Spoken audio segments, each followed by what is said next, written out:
Alarm na naman. General alarm to. May kalaban. Tara! Paano si Manuel? Kaya mo na si Dr. Smith doon. Tara na! Listen nyo! Egbert! Let's go!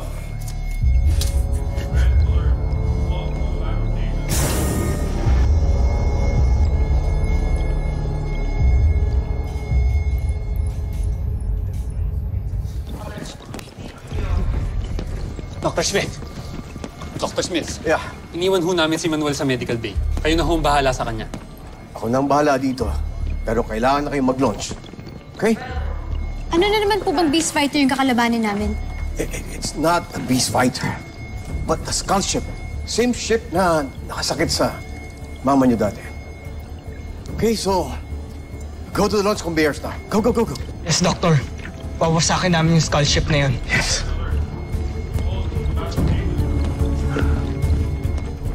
Kayo nga.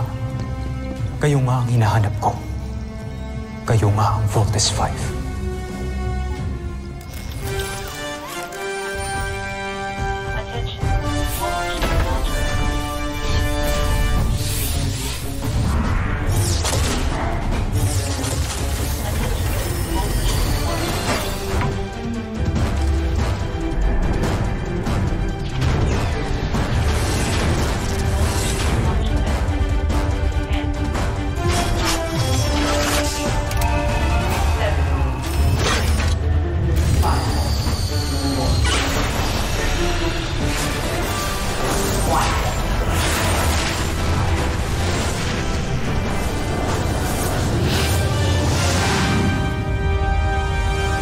Ayan na, Kamalan. Nakikita ko na ang Voltes 5 na palis ng kanilang kampo. Manda kayo. Kancho Aita. Draco, makinig ka sa akin. Huwag mong aatakihin ang Voltes 5. Magpahabol ka lang, saka ka tumakas. Ngunit, Joffrey, buong akala ko yun ang pinunta ko rito. Pinalusob kita para malaman ng katotohanan, yun lang. Nalaman ko na.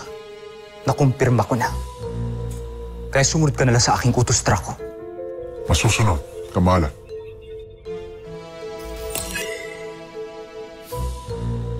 Hindi ako makapaniwala. Sina Steve. Sila ang Voltes 5.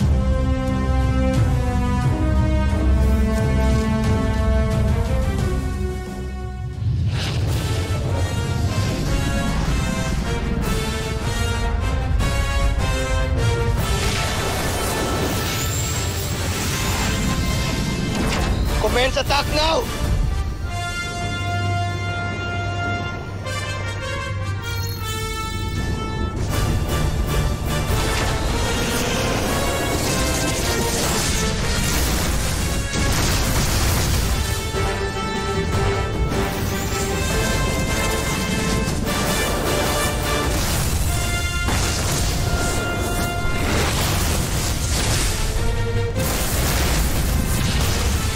Multiple direct hits!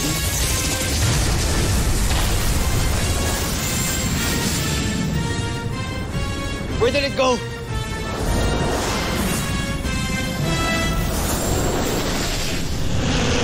Weird!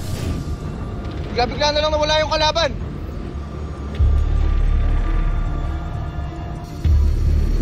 Team, hindi siya pwedeng mawala. Yan yung skull ship na nanakit kay Mama. Hanapin natin!